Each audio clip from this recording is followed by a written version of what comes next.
नमस्कार दोस्तों, मैं हूं डॉक्टर अमरीश कारी, आपका अपने YouTube चैनल डॉक्टर कारी पर स्वागत करता हूं। आज की इस वीडियो में हम बात करेंगे होम्योपैथी दवाई एंटीमोनियम आर्सेनिकोजम के बारे में। इसे हम एंटीम आर्सेनिक भी बोल सकते हैं। और इस वीडियो में हम जानेंगे कि ये दवाई हम किन रोगों यानी किस डिजीज़ में पेशेंट को देते हैं, किन सिम्टम्स में असरदार रहती है।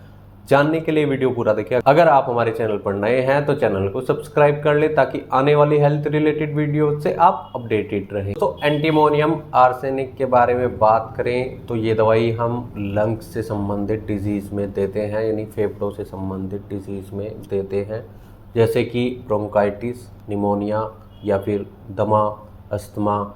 इसके अलावा ये दवाई ब्रोंकोनिमोनिया में भी हम दे सकते हैं, हम इन्फ्लुएंजा में भी दे सकते हैं। ये दवाई खांसी में बहुत असरदार रहती है, सांस की दिक्कत में बहुत असरदार रहती है। चलिए अब इसके डिटेल में सिम्टम्स की बात कर लेते हैं कि किन सिम्टम्स में ये दवाई हम पेशेंट को दे सकते हैं। पेशेंट को दमा रोग हो और साथ में पेशेंट को खांसी बहुत ज़्यादा देखने को मिलती हो, इसके अलावा पेशेंट को सांस लेने में तकलीफ़ होती हो, म्यूकस बहुत ज़्यादा आता हो, ऐसे लक्षणों में दवाई बहुत असरदार रहती है। दोस्तों, पेशेंट को ये सिम्टम्स तब आते हैं जब पेशेंट लेटता है, या तो रात में जब सोने के लिए पेशेंट लेटता है तब पेशेंट की खांसी बढ़ती है, या फिर पेशेंट जब कुछ खा लेता है, खाने के बाद पेशेंट को परेशानी इतनी ज़्यादा आती है कि पेशेंट को बार बार खांसी तो आती ही है, साथ ही सांस में लेने में परेशानी भी आती है। ये दवाई एम्फाइजीमा में भी हम दे सकते हैं। ये एक ऐसी कंडीशन होती है जिसमें पेशेंट को सांस लेने में बहुत तकलीफ़ होती है, क्योंकि पेशेंट के जो लंग्स के टिश्यूज़ होते हैं वो डैमेज होना शुरू हो जाते हैं और पेशेंट को सांस लेने में बहुत ज़्यादा तकलीफ़ देखी जाती है। तो ऐसे में भी ये दवाई हम पेशेंट को दे सकते हैं। दोस्तों, एम्फाइजीमा में पेशेंट के जो लंग्स होते हैं वो डैमेज तो हो ही जाते हैं और उसका जो फंक्शन होता है वो बहुत कम रह जाता है। कुछ ही परसेंटेज पेशेंट के लंग्स के फंक्शन की देखी जाती है।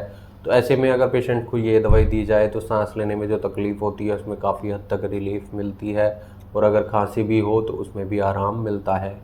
ऐसे ही इन्फ्लुएंजा में अगर पेशेंट को सांस लेने में तकलीफ़ हो रही हो, पेशेंट की छाती से गड़गड़ाहट की आवाज़ आ रही हो, खांसी बहुत ज़्यादा हो, सांस लेने में भी तकलीफ़ हो, तो उसमें भी ये दवाई हम पेशेंट को दे सकते हैं।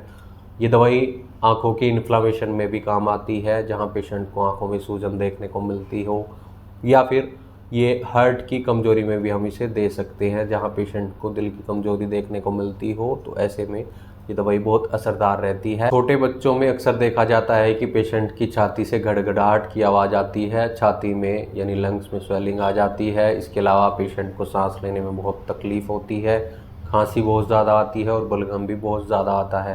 तो ऐसे लक्षणों में अगर ये दवाई दी जाए तो बहुत इफ़ेक्टिव रहती है, इन बीमारियों को कंट्रोल करती है। दवाई आंखों की सूजन को तो ठीक करती है, साथ ही पेशेंट को अगर फेस पर स्वेलिंग आई हो, इडीमा हो यानी एक्यूमुलेशन ऑफ वाटर या फ्लूइड देखने को मिलता हो, तो उसमें बहुत इफ़ेक्टिव रहती है।